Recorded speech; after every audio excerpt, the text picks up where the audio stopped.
There's so many possibilities, I suppose. That's true. Yeah. Well, hey everybody, we haven't decided how we're going to do the intro, so we're going to do it live. First thing I have to talk about is why is it always Navy pilots that see UAPs or unidentified flying or airborne phenomena, and Air Force guys seem to be not as worried about that. But maybe that's just me. What do you think, Rain? That's a great point. Because I've never heard anyone who's like, dude, I got to tell you about this. I was out in the airspace, or I was over Iraq, and this UAP, as they now call it, popped up and was flying around. I have no idea what it was. My theory is that after 9 months on a boat with 5,000 dudes, you just start to see things. That's what I think it is. Although I will say that thing, was it like Joe Rogan? I think Commander Farver. Yeah. Is that how seeing the targeting pod footage of that Tic Tac moving around, if that's a real thing, is pretty wild. Yeah. I have my theories. I have a lot of theories about it. I don't know how many I can talk to. But we'll go this way. Do you, because so they had that Commander Fravor guy on Joe Rogan, which again, why is it always Navy guys that go on a show with like 11 million people to hear them talk about their UFO conspiracies? But either way, we'll see what everybody thinks. So from some military branch or other than human made, what do you guys think? I give it to Bender. I mean, I'm not like super well versed with this stuff. Not that anyone is. Yeah. but also kind of cynical. I'm like, again, it is only the Navy guys that pop up and do this stuff. I'm going to go, it's military, for the sheer fact that, like, I just imagine they're not telling people the whole truth. That is my expectation. Yeah, I hope that, you see, we didn't know about the B-2. We didn't know about the F-117. That stuff was essentially designed late 70s, early 80s technology, and it's pretty impressive, in my humble opinion. And now, I mean, if you just look at from what we operated when we were in high school, we had a Nokia phone, and then, 2007 pops up, iPhone. It's completely changed the world. I'm thinking that there's smart people buried underground somewhere that fly off, every week, and they're just doing all this work. And I'll jump to, because you guys, I think we mentioned last time, Rush Fulkerson. He was a Fate with us. He was in the 41st, Viper dude, test pilot. And I know he was going to get out of the Air Force as a test pilot, and a job popped up somewhere in the world. And the guy who's doing it, he's like, dude, I can't tell you anything about it other than it's the best job you'll ever have in your entire life. And then Rush went off and disappeared. And he would respond to text messages like 3 days late or 2 weeks late. Or his wife would be like, hey, he's gone right now. I imagine he was flying some really cool stuff or doing things. So I would hope so. I don't know. Technology, there's got to be some really cool toys that are just hidden there that we don't know about. Yeah.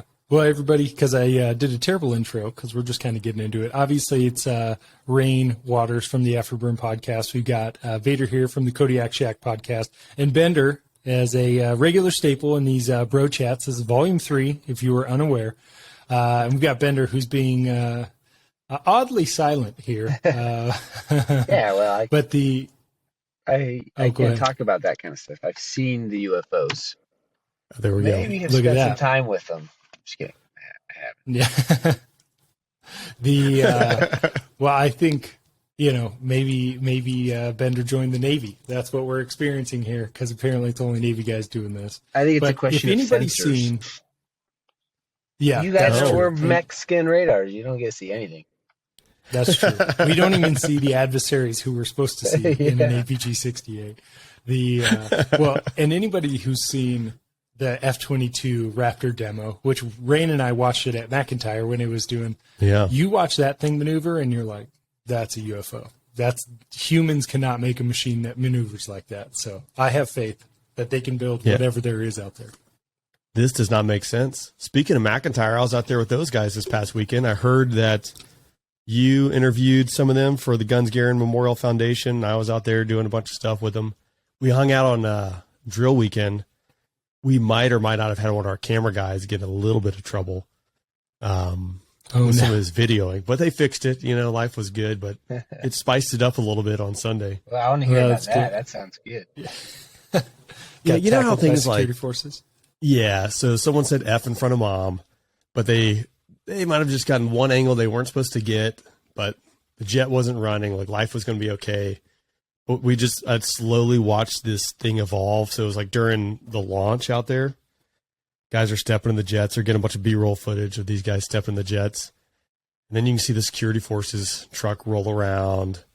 Then the security forces gets out and like talks to him. Then he comes over and talks to me. And it's like, okay, it's gonna be good. And the best part of this too, you guys know Mosey. Mosey is like perma top 3 out there. So he's sitting at the desk for those listening, and he's kind of managing, like, if there's something happens at the airfield, he relays it to the guys. If there's maintenance issues, he relays between the jets and maintenance. He's the backbone of this operation. But he became the lightning rod for this whole thing too. So he's having to deal with security forces, review footage, and all this stuff. It ended up being like a 2-hour ordeal. Again, it worked out, like common sense prevailed, but it was a little bit painful, and then also reminded me of like just the shenanigans that can happen. And you're just like, man, I told the story. So I was like, demo days, right? We would be out there videoing, taking photographs all the time out at Shaw. And the maintenance guys would just call it in. Like, I would be the approving authority down there at the demo ramp. I'm sitting at my desk, and my back's to the window to the flight line. I just see flashing blue lights. And I look back, and they have our public affairs guy in handcuffs on the ground. I'm like, oh man, this is not good. I guess I better go out there. So I go out there, and I'm talking to the cops. I'm like, hey, yeah, he's authorized to do this. Like, what's going on? Like, well, sir, no one called in the photo pass, and he's out here taking photos. I'm like, we literally do this like 4 times a week, if not 5 times a week. The pass was called in. Like, I'm the approving authority. Can we just like say, whoops, okay, there was like a little miscommunication. We're good to go. Like, no, sir, we got to take him in. So they took him into the station. Like, it was, again, like 2 hours. He's held there. I'm like, here's what's going to happen. Like, I'm going to call the group commander. Group commander's going to call the security MSG commander, the mission support group commander who owns security forces. And it's just going to take up everyone's day. And it's like 5:00 in the afternoon. Can we just move past this? Like, no. So there's a little bit of that this weekend, but yeah, what can you do? I think McIntyre's a little on edge. They just got upgraded Sabre radars, so now they're like probably really sketchy. Like, oh man, like people are trying to pull one over on the old mighty Viper jet. Yeah, there's no way. And it's funny, I understand that like security forces, you don't get to make make like real time decisions. Like, there are rules, and security forces has to stick by them. This is not a story bagging on security forces. This is a story bagging on the Air Force. Just if anybody is unclear. Yeah, but if you started that way, it sounds like we're going to bag on security forces. It's like, well, I'm bagging on one due respect. Guy. Yeah, exactly. Prepare to be disrespected. Yeah. Yeah. So Bender and I, and maybe Rain, you met him, but Compton was one of our buddies in Japan, and he's driving around Japan on a base, obviously, and the speed limit is 40 kilometers an hour, and so you're just cruising around. Which I don't math well, but I think it's like 30 miles an hour, maybe. Yeah. So it's slow, and apparently Compton rolls through a stop sign, so he gets. He gets pulled over. Hey, rules are rules.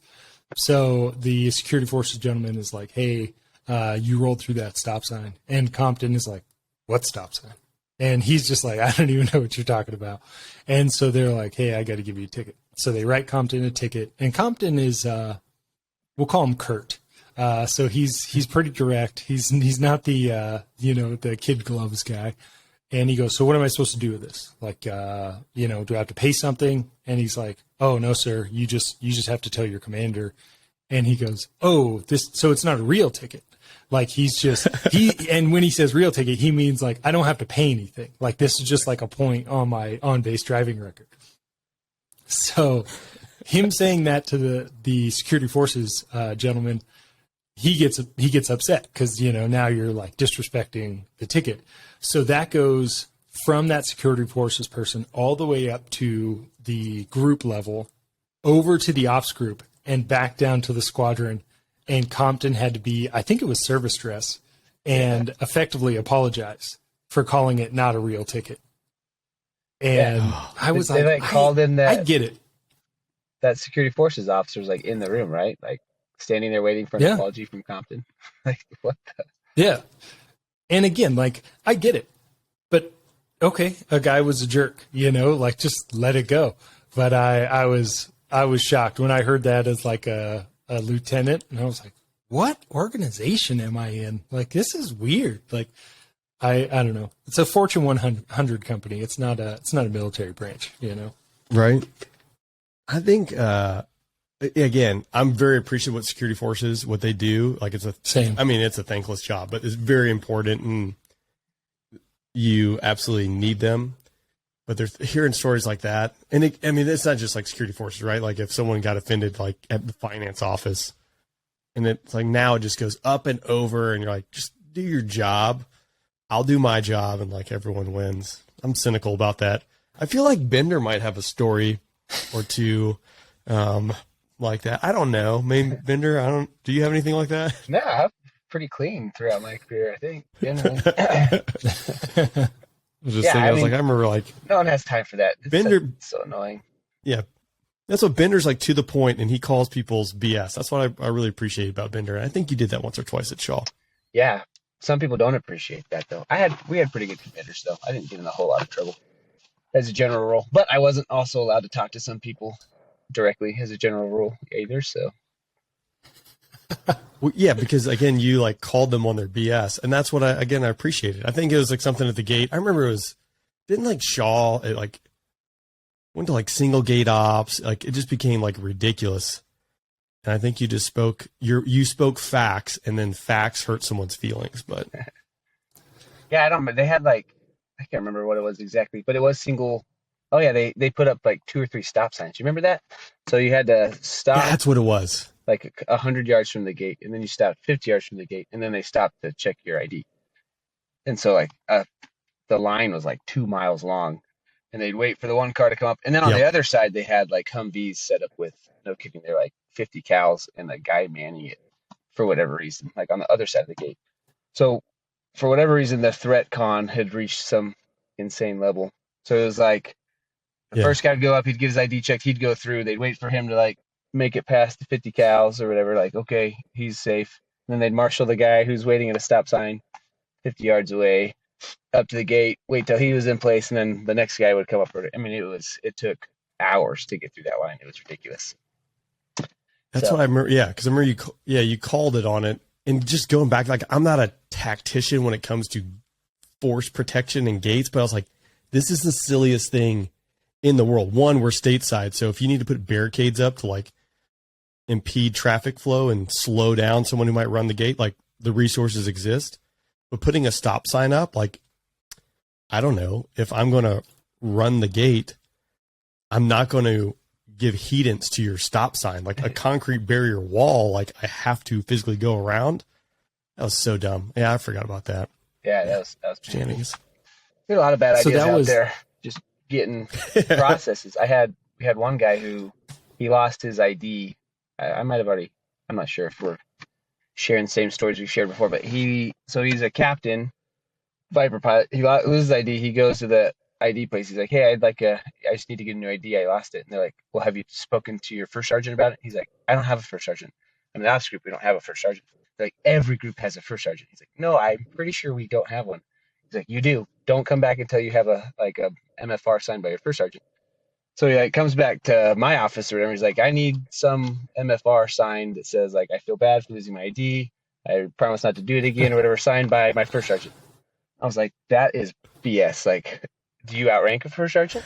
Like, write your own MFR and put your name on it and give it back to him. So he types up the MFR right there. And he's like, I promise not to lose it again, signed myself, like whatever. And he takes it back to the MPF. And of course, like that just made them so mad. So the sergeant at the desk light can't compute. So he goes and gets his supervisor, who's a civilian, who's been there for 30 years. And the civilian's like, we have processes in place. You will follow our processes. Find your first sergeant. Anyway, it just goes on and on. So he like calls me back. He's like, hey, they're saying they're not going to take this. I'm like, you stand at that desk and you wait until they give you a new ID. So he's like, comes back like an hour later. He's all like, he's pretty excited, but he's like flushed. He's like, we won. Whatever's like, well, what happened? So I guess they like eventually got up to the officer in charge of the MPF, which is a first lieutenant straight out of, like OTS or whatever. And she's like, I don't know what to do. So she signed it for him. And then they gave him the ID, but that civilian was so mad that we had bypassed the process. I don't get it. It's like the dog ate my homework kind of thing, where it's like, oh, you're in trouble now. And it's like, I lost my ID. I don't know. Like, that stuff happens. But I mean, and then that afternoon he goes and flies a, $25 million jet. So the Air Force can trust you to go fly that jet because nobody else can do it except for him. But to get an ID, like that is too much risk. We can't accept that. It's like the Flightline driver's license program, like I would just get the maintainers to drive me around purely out of spite because I'm not going to do that test. I'm like, yeah, taxi a $30 million jet around this airfield all day long. But you're telling me I can't figure out how to like give way to an aircraft or stay inside these lines. Like, this is dumb. You guys are dumb. I had a really crappy response. Maybe I should have said it, but I don't think I did. In my memory, I believe I kept it to myself. But I had the same thing. I was like, hey, why do I need a Flightline driver's license? Like, I taxi jets around. And they're like, well, it's different. And in my mind, I was like, how do you know? Like you never taxied a jet. So how do you know if it's different, driving a car? Which, again, is not a nice thing to say. I hope I didn't say it. But it's one of those things where you're like, I get it. There are processes, and we have to follow them, but we also have to use common sense and say like, hey, maybe this doesn't make sense for pilots whose job it is to understand what lines mean what and what lights on the airfield mean what. Like, I get it, but I don't know. Well, explain to me what the importance of an ILS critical area is. Yeah, what that little line means. I mean, I don't know what it means, but I know. I know how to utilize it. Yeah. Its purpose is to make me nervous for about 30 seconds. I'm like, is that the line I'm not supposed to cross? And then I cross it. I need to be. Can I go past this? Is this one of those days I can't go past it? What's the rules? Yeah. Oh man, speaking of just ridiculous like buffoonery type things. So they're moving the markers on the airfield at my last base when I was at Holloman, and before putting the new hold short and instrument hold short line, they paint over them. And luckily, the person who's taxiing out there is the wing commander at the time. And so he's taxiing out like, just going to the runway. And he just doesn't see, he just sees like, darker black streaks across the taxiway that used to be instrument hold short and hold short line. So he just like, well, man, I can't find the hold short line. Like, this is crazy. And sure enough, he has a CMAV, like a controlled movement violation, because they've painted over the hold short line and there's no hold short line now because they haven't painted the new hold short. And you're like, this is crazy. Luckily it happened to him because anybody else would have probably just gotten destroyed. But it was like, you better, hey, wing commander. Yeah, stuff happens, so. Well, speaking of MFRs, Bender, this. So Rain, before you swapped us out in Jordan, we had a guy who was at Masawa with us. I won't say his name because he's probably doing really good things in the Air Force now. He's a fast burner. But he got there 2 months before us. So he's leaving 2 months prior because he was doing like a wing weapons thing on our first deployment. And really great guy. And so we're in Japan. Obviously, Japan, if people, I'm a geography major, so I'm qualified to talk about this. So Jordan, to get back to Japan, it makes sense to fly east. But most everyone else who goes to, like the Middle East, Jordan, all those places, comes from the continental United States or possibly Europe. So the standard process of going back home, quote home, is west. And you must in process through Baltimore because that is where everyone from that side of the world goes back home. So he's like, hey, I understand that there's a process here, but I need to go to Japan. I don't need to go to the United States. And they're like, I'm sorry, sir. Like, you need an MFR stating that you can deviate your travel. So same thing. He like writes this whole MFR and he's like, hey, I'm trying to go to Japan. I can take like, because he's full up, he's like, this specific flight to take me to this specific country back. And they get the MFR and they're like, no, sorry, we can't accept that. So he literally, because he's better than me, he literally takes the rotator through Baltimore and then has to travel from Baltimore now west again across the United States, across the Pacific, back to Japan, because the process. And you're like, holy moly, this is crazy. Oh my gosh. That inflicts so much pain. Yeah. For no real reason. Yeah. Again, these are like just all the shenanigans. Like there's a million of them. And you listen to like other people like in the Army and Navy, like everyone has these stories. You're just like, if we could sprinkle common sense. The problem is you get to size of an organization that the bureaucracy is so big. And I don't know if is it CYA? Is that what's happening? Like no one is willing to like delegate the responsibility down to the lowest level because they're worried about their careers. Like what is it? That's what I want to know. I don't lose sleep over this, but I'm curious right now. See, I feel like it's just control. So perfect example. I think it was General Goldfein. Maybe it was the CSAF before him, but it was like, hey, get rid of non-important processes, like let's get rid of the extra stuff. Like let's stop doing these things. And somewhere between him and me as an end user, the processes were still in place. And I think there's just somewhere in between people like, no, I need this. Like I need this information. I need these things to happen. And they just don't let go. Like, even though their boss's saying it, you as an end user, you can't be like, hey, sorry, sir, but General Goldfein told me, So I don't know. Yeah. What do you think, Bender? Yeah, I think it's CYA for sure. So we had, when I was in Afghanistan, we had,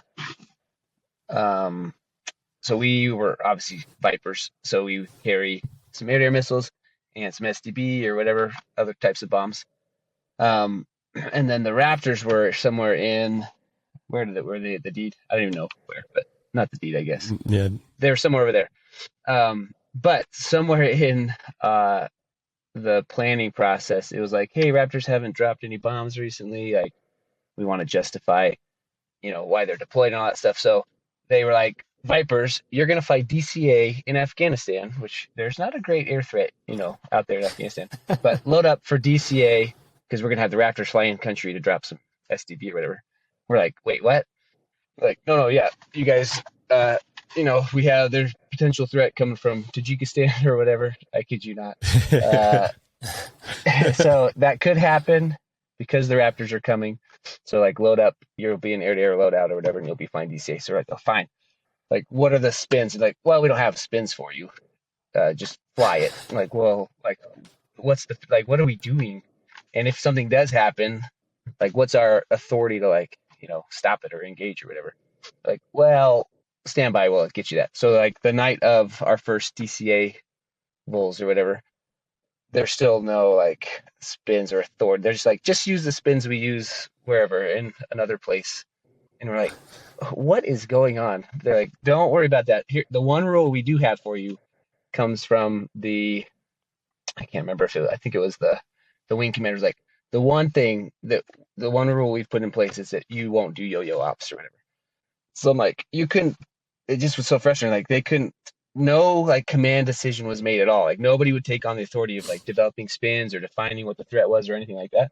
The only decision any commander between my squadron and the CFAC or whatever was no yo-yo ops. So a flight lead's decision, like that's like the one decision I am supposed to be able to make.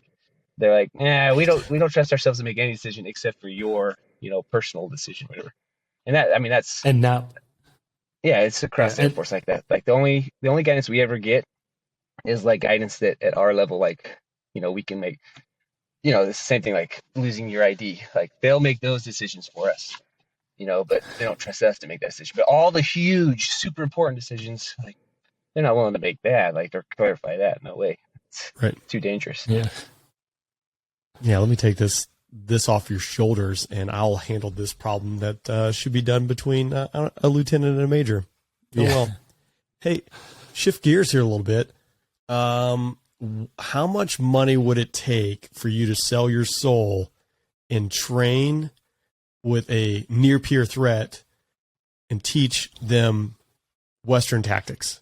I won't name any countries, but there's a news article out there. Apparently some of, our friends are working with a near peer threat, or what we would deem as a near peer threat, teaching tactics. I would never, but me neither. Let it stay for the record. I've never thought about it. We were talking about that in the bar last night, actually. We were like, there is a number, right? And everybody's like, oh yeah, I have a number. It's like $270,000. That seems a little low to go sell. That's not my number. Yeah. I was like, oh man. I have a feeling. So for those listening, I was like, there's an article out there that there's 30 British pilots approximately that are working with the Chinese, teaching them tactics and things like that. So yeah, I think we would all agree, for those listening, that's I would say considered selling your soul to sell your bros out. But yeah, sorry, Vader, what were you saying? Well, yeah, I would say there's going to be fallout. I mean, like legitimate fallout from your home country. So the reality is, like, you have to be independently wealthy. You know what I mean? It'd have to be, I mean, sub 300K a year. Like, that's a lot of money. That's a ton of money. But you may not be able to go back home. You know what I mean? So it's like totally not worth it. That's crazy. Yeah, that's not even like Snowden money. You know, you got to at least make Snowden money. Yeah, you're not going back to the squadron barbecue reunion after that one. I don't think. No, not at all. Yeah, I mean, again, 300,000 is not a small, I guess, lump of change. But if you're never going to be able to go home, or you're gonna live on an island by yourself for quite a long time. It's kind of crazy, but that stuff happens all the time. Yeah. I am assuming this is a broad assumption. I'm assuming they're like the dirtbag dudes, the dudes in the squadron that the bros don't like anyway. And then they're like, fine, I don't care. I'm going to go teach China then. I can think of a couple people that might do something like that. Go do that for sure. I wonder, one, because I mean, maybe those dudes got burned by their military, or just burned by their government, etc. So they might not care at all. The other piece, I'll say maybe I'll give like a benefit of doubt. Like, so it's run through a shell company in South Africa. Like, depending on how they interface, like it could potentially be like, I don't know, are they flying in South Africa or flying, in the Middle East? There are a lot of expats that go to South Africa or go to Dubai, etc. So maybe they've been giving up this information, like thinking they're training, the South Africans. I don't know. But at some point, like, you got to be smart enough to at least realize that maybe this is nefarious. Yeah. The one other thing that I saw recently, somebody sent me the YouTube video of the Chinese ACM, the air combat maneuvering. ACM. Yeah. But they use English. So they like do ACM in English, and they're like using all the same terminology that you would hear in like a U.S. engagement. And you're like, that's pretty interesting. Well, I mean, you saw they bought the Chinese bought a bunch of land. Was it next to, what's a base up in North Dakota? Minot? They bought like 150 acres. And I mean, I remember they would go up and down the eastern seaboard. I mean, they do it everywhere. I mean, everyone does it, right? They're out there observing tactics and how things are done. I think the latest thing, it was at Grand Forks, North Dakota. Someone's going to like lose their mind over that, but a Chinese company ended up buying, 100 plus acres right next to an Air Force base, which we operate a lot of drones out of. And so, I mean, it's everything flows back to the party and the government. So that'll undoubtedly be utilized as a resource to gather information, etc. So I think a lot of people realize that, especially in the last like 2 years, they see what our dependency was or what our dependency is on other nations. And then also see maybe some of the reality of how certain nations act and behave, not only towards their people or towards everyone else. Yeah. Again, I have to go there, so I have to be careful. Yeah. Legitimately. That's true. Yeah. Well, I know one thing, that now that I'm getting through the F-15C TX, I think China's shaking in their boots because I'm getting pretty lethal in this airplane. So just hammering away. Oh yeah. So far all my experience is in the simulator. So big caveat there. First flight is coming up in a couple weeks. It is wildly different. I mean, aggressively different than the F-16. So for everybody out there who doesn't know, so the F-16 is what's called AOA limited, so angle of attack limited, to the point where you can pull back on the flight controls and the jet will limit the output to stop you from putting yourself out of control or overshooting the available angle of attack, or AOA. The F-15C does not do that.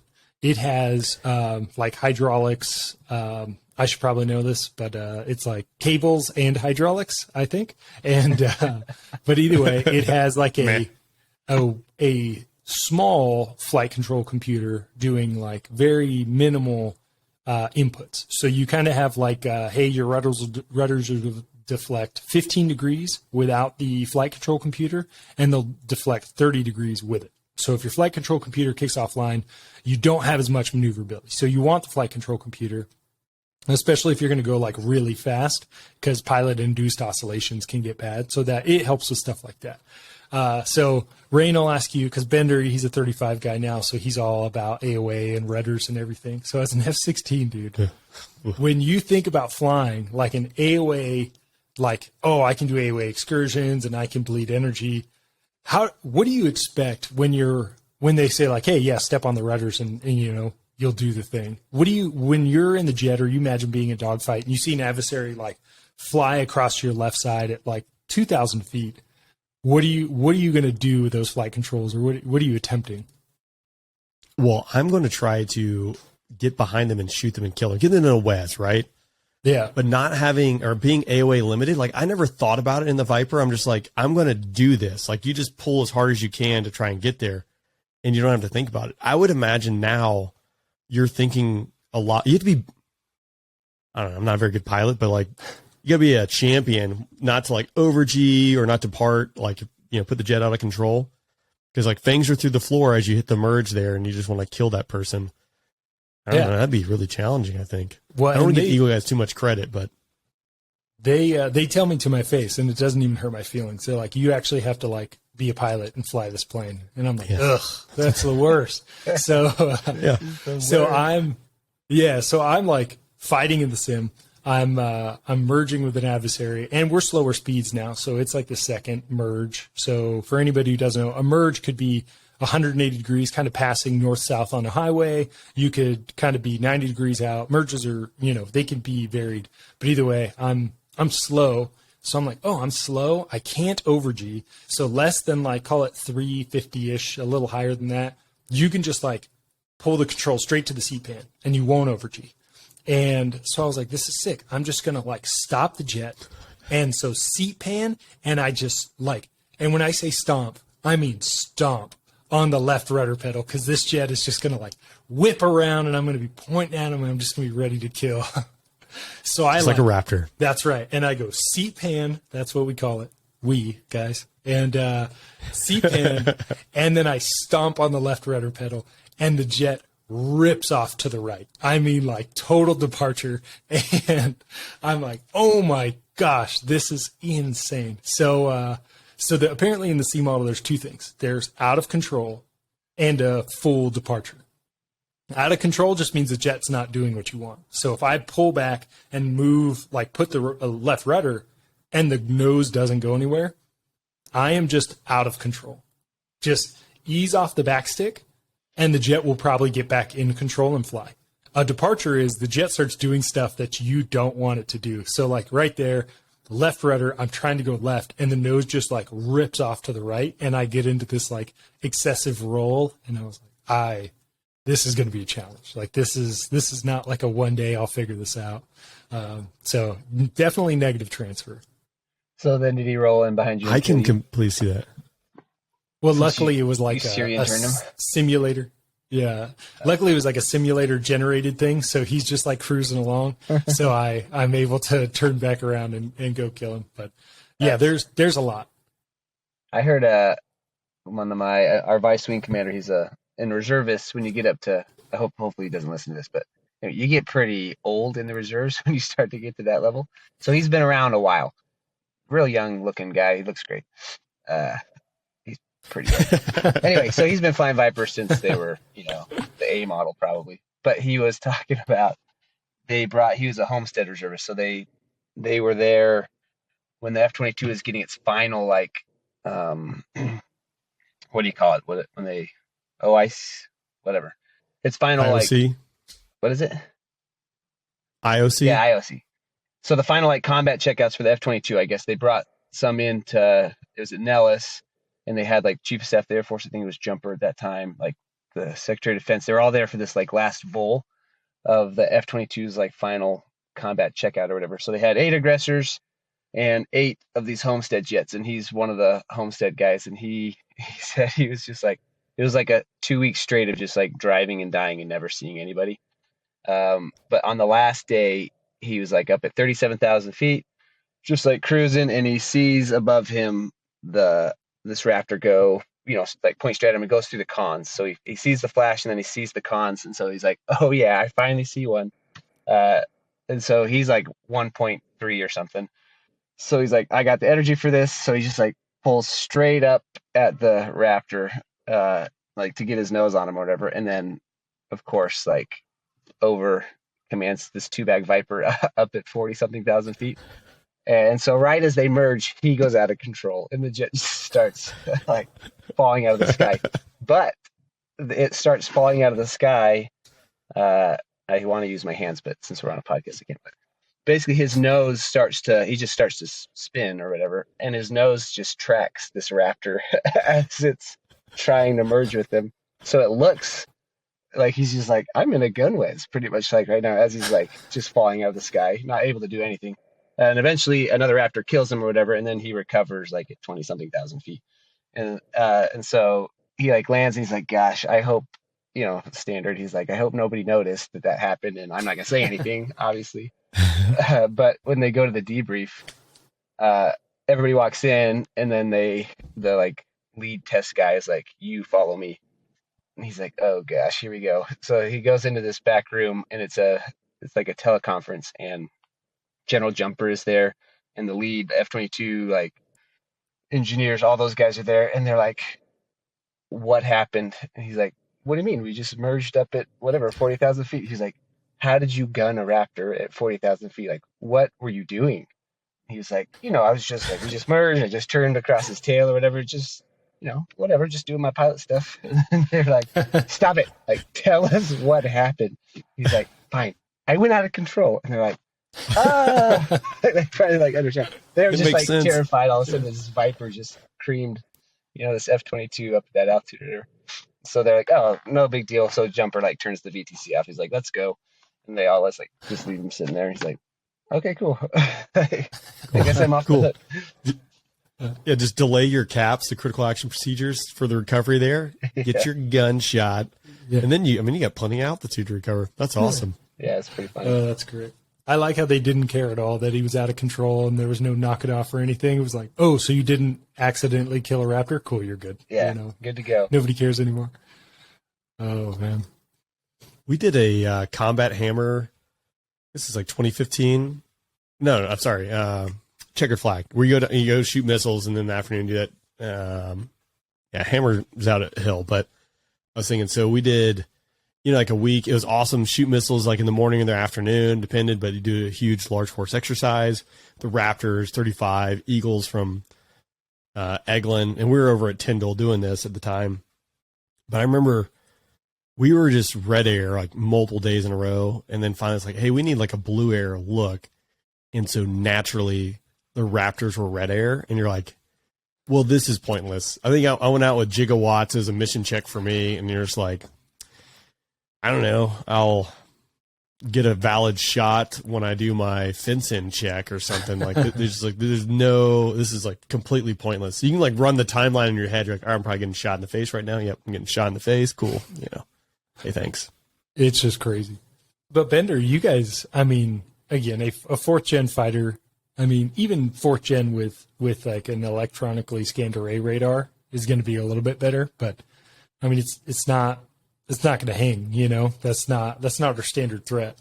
Bender, I assume they talk about the I believe button in the F-35, like during the TX, you know, they're like, obviously we complain all the time about the F-35. It's just our, you know, it's the right of the TX into the Fat Amy, but they're like, one day you're going to be out there and, you know, you're going to be making fun of whatever. And then all of a sudden you're going to see it. And you'll be like, I believe, like, this is awesome. And so that happened in my first red flag, and it was Raptor flying red air. And like, we pick them up pretty far. We like shoot them, and I'm like, oh gosh, here we go. As I trespass all my numbers, you know, standard red flag. I'm like, they're going to shoot me. I'm going to die in this debrief. But in the debrief, they never, it was awesome. We killed them, and they never even had a clue we were there. I'm like, okay, if we go to war, like, this is the machine I probably want to be in. It's pretty money. Yeah. That's cool. Well, and I think if you do your job right, you know, like in 5th gen, if you do the things and you put your jet where you want it to be, like, it seems impressive, you know, outside looking in. It's, you know, you don't, we were talking to Blitz Ayers, and we were talking about like managing risk and things. And he's like, yeah, when you're young, when you're a lieutenant, a young captain, you know, it's like, hey, can you want to take some risk? And it's like, cool, how much you got? You know, you're just like, you're happy to kind of onboard risk.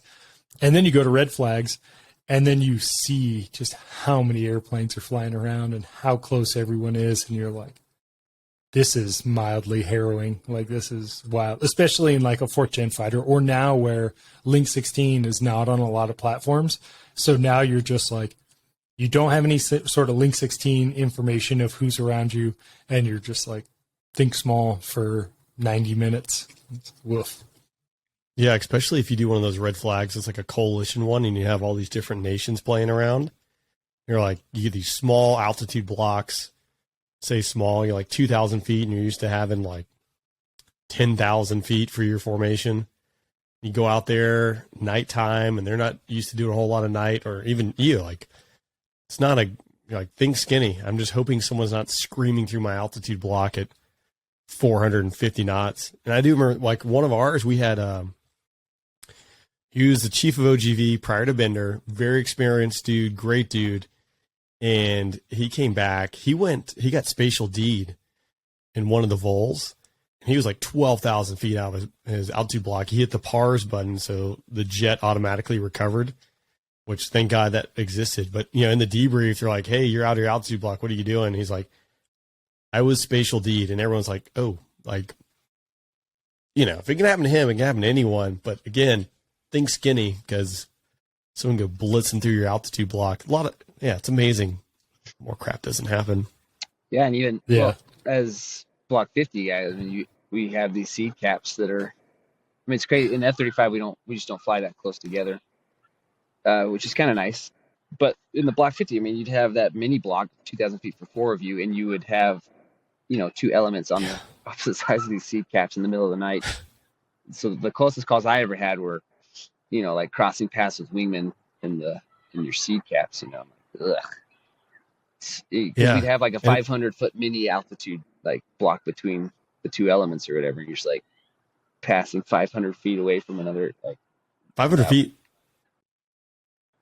Yeah, doing 400 knots. Like, that's not a lot of altitude. And then you're like in VGs with no depth perception, all the different stars, cultural lighting, etc. Like, trying to figure out, like, is that another plane, or is that a star, or, you know, a tower, or what is that down there?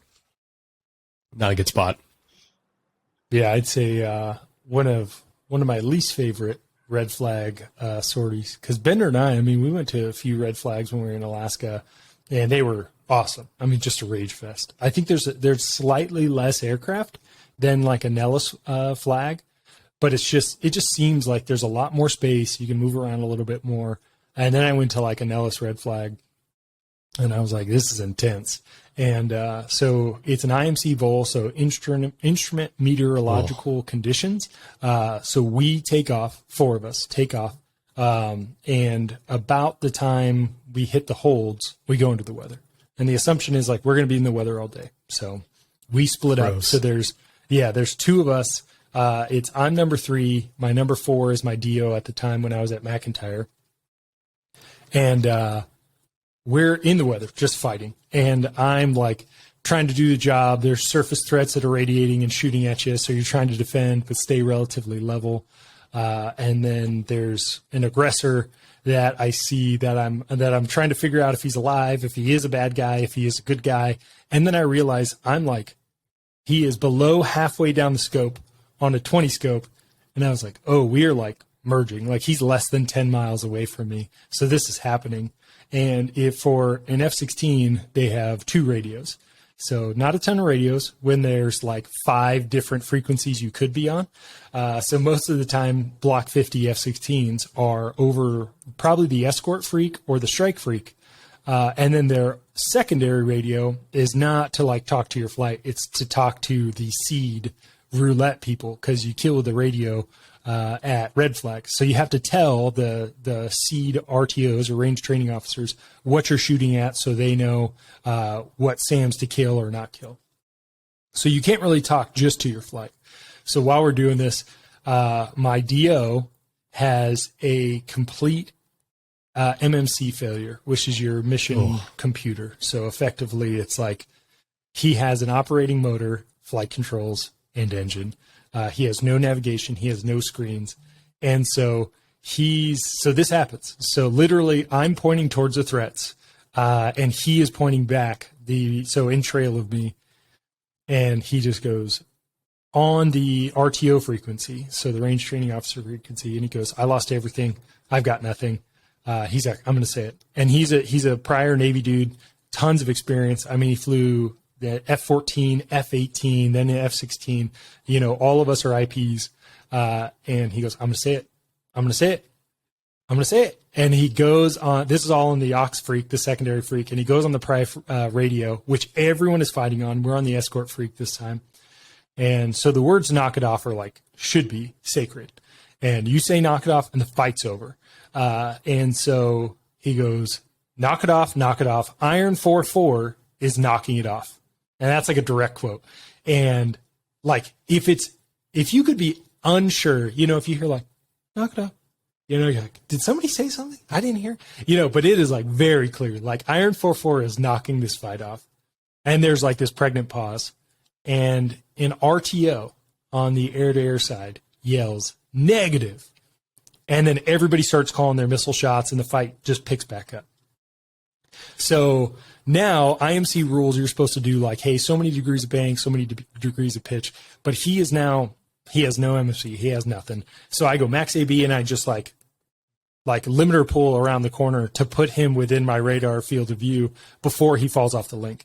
So I lock him up and tell me if I've already told this story here, but so I lock him up and right as his Link 16 PPLI disappears. And so I'm like, all right, 4, I'm locked to you. And he's worried about going. So we're just south of the Reveilles. So if you go farther south, obviously that's not great. So he keeps listing, what is that? That's north. So he keeps listing like towards the Reveilles. And I'm like, you're going to punch out of the airspace. Like you're going to fly out of the airspace. Stop going left. And he's like, no, I don't want to go right. Like, I don't want to run into the other thing.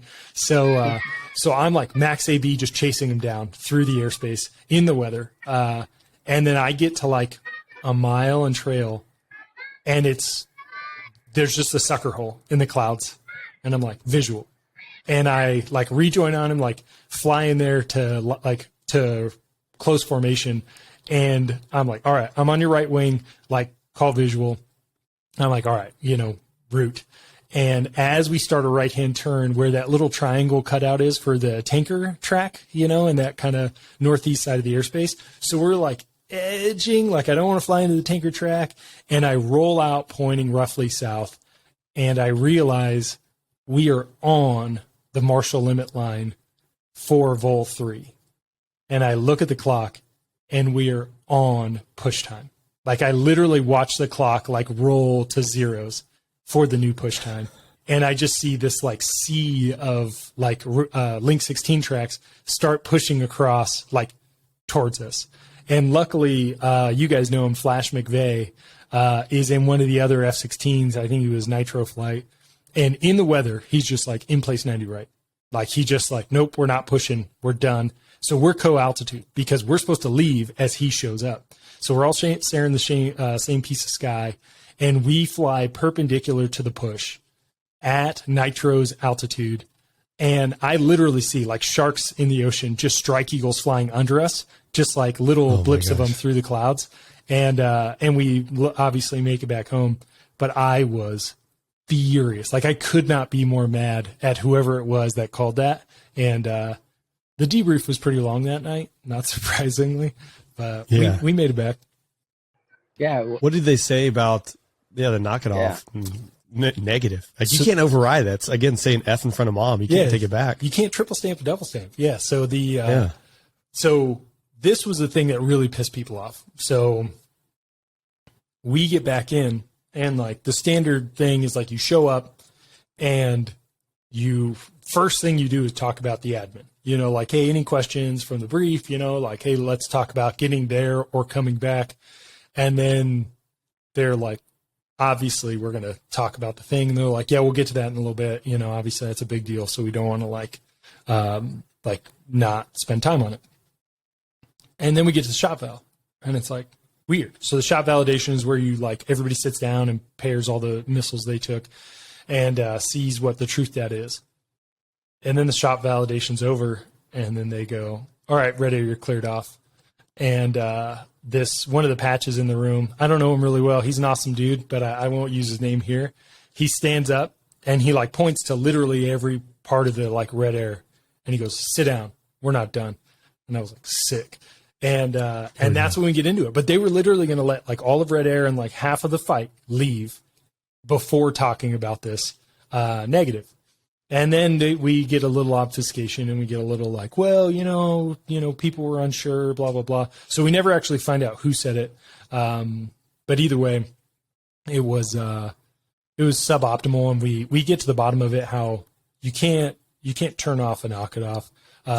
And the worst part was it was because the third push was going to lose out on training if we knocked off the fight.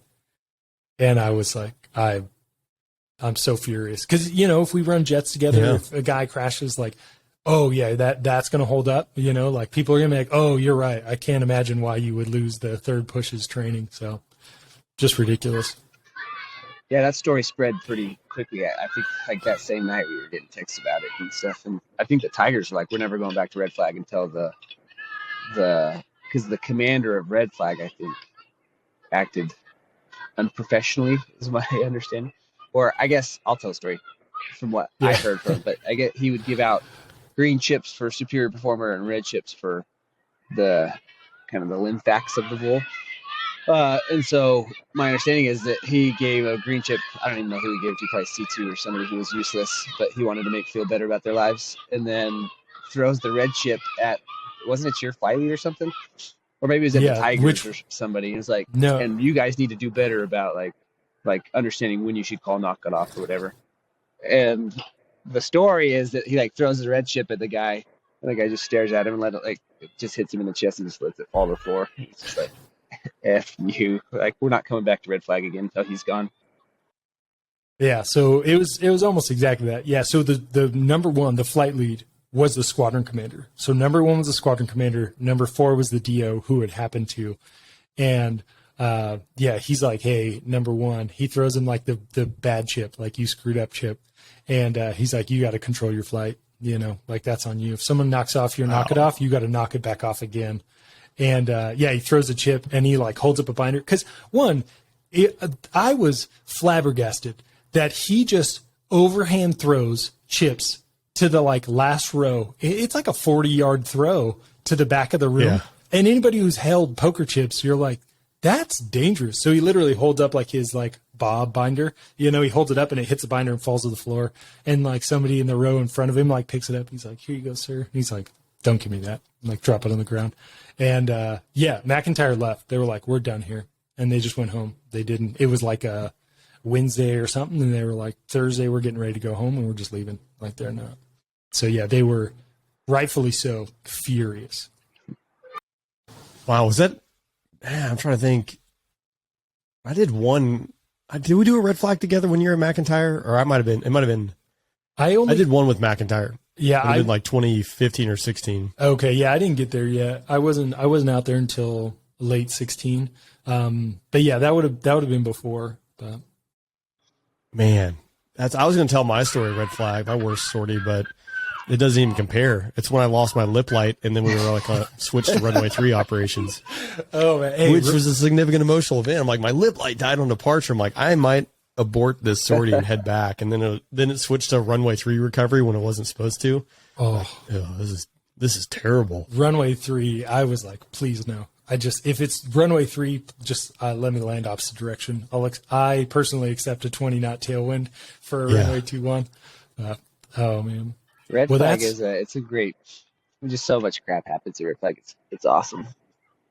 Good stories. Yeah. We had one guy who took off and didn't lift, his first red flag. So he just got FMQT, and we're like the first jets on this giant departure, and he forgets to like raise his gear. So, and then he overspeeds the crap out of it. Anyway, so he's like, I can't catch up in the rejoin. And they're like, your gear's down, so that's your problem. So that happens like in the first jet of the entire go. So he slows down to like 200 knots. So this entire train that starts towards the airspace is like let out by this guy who's now like creeping back at 200 knots. And all the other formations of fighters are just like getting like just crushed up against it. So they're like starting to vector people off the departure to try to get them around. I won't say his name either but actually I probably will. But we ended up naming him obviously at that red flag. And so Switch your jackets. Sorry, I'm in a softball tournament. Here you go. Say hi. You're on a podcast. Hey. Hold on, I'll be right there. Anyway, so his name is pretty funny because they ended up naming him Limbo for like how low can the bar go, like just always trying to go as low as you can go. I was like, that is a good name. I love it. Oh, that's great. Oh, that's brutal. He's a great dude, though. We had one of those. We had they always are. They still are. Yeah. We had a departure, and this was actually I would say this red flag, we came back from our deployment, and this new commander, you probably can accredit him with, I don't know, maybe at least 20 people getting out of the Air Force, but this was it. This is where it kicked off. We had a young wingman who did the same thing, first go, his first red flag. He left the gear down on departure, and it happens, right? And then he ended up getting dinged, rightfully or wrongfully, but it was something like it kind of changed the course of the squadron. I feel like in most fighter squadrons, like you're going to mess something up at some point, like metal's going to get bent, but like so long as like no one dies and it's not malicious, it's usually like, hey, you're going to you might be grounded for a week and you're doing like ground duty. You're going to stand in front of the squadron on Friday and tell everyone what you did so people can learn from it. But like, there's nothing permanent on your record, like busting him on a check ride, and he got busted.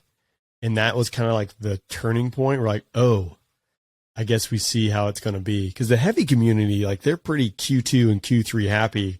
I mentioned on other podcasts, but like if you like a Q1 is a check ride pass, Q2, you might have to clean up some items. It's still like not great. And a Q3 means you fail. You're not qualified.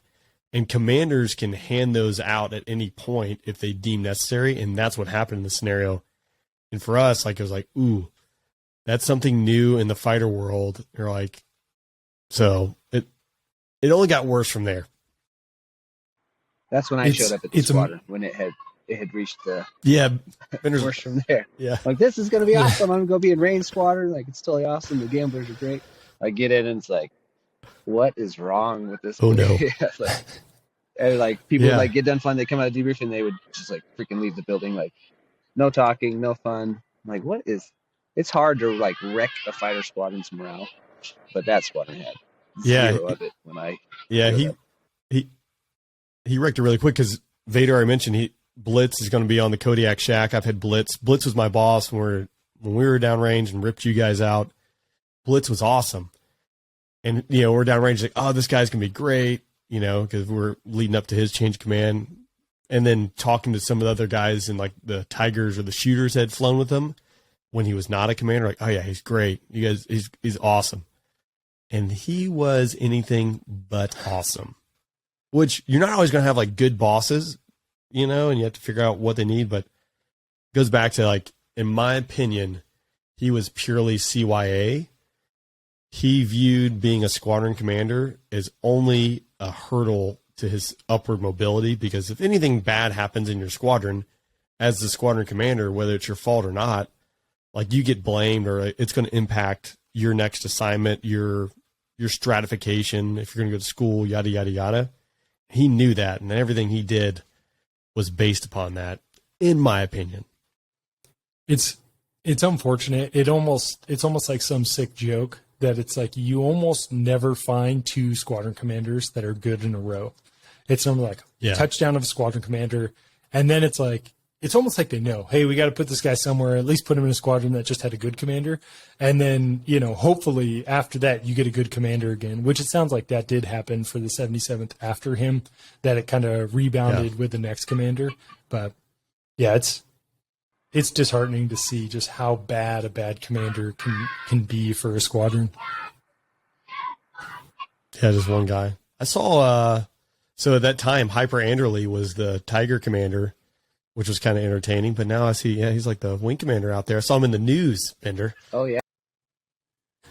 He's awesome. Yeah, I think I love Hyper. I'm pretty sure all the bros do up the hill.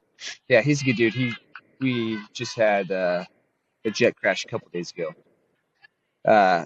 which is obviously that's a huge deal. I think it's the first Air Force F-35 crash. I think I could be wrong, but anyway, it's a big deal. So we had a pilot meeting yesterday, kind of about it with him talking. Anyway, he's just there's just something, you know, he's not like a weapons school grad or like the lineage, you know, like in the Air Force, there's a pretty standard way of becoming a squadron commander. You know, you guys are familiar with your like quick to IP, quick to weapons school. You go back and teach a weapons school as fast as possible. And those are the guys that usually end up being squadron commanders. And a lot of them are great. But those aren't necessarily, they don't always make the best commanders.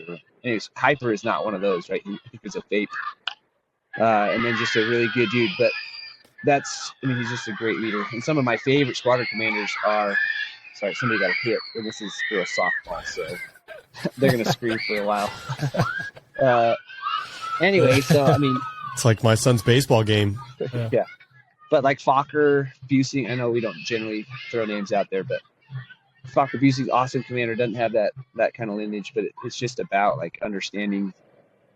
I think the best commanders, they get, you know, they understand the purpose of the squadron, and then they're just willing to take the risk to make sure that the mission happens and the dudes are taken care of. You know, and you can always sniff out the ones who are dedicated to that, and then the ones who are a lot more gun shy about that. Yeah, 100%. Well, guys, I hate to kill the party, but I got to get going. I got a simulator in a bit, so gotta get to work.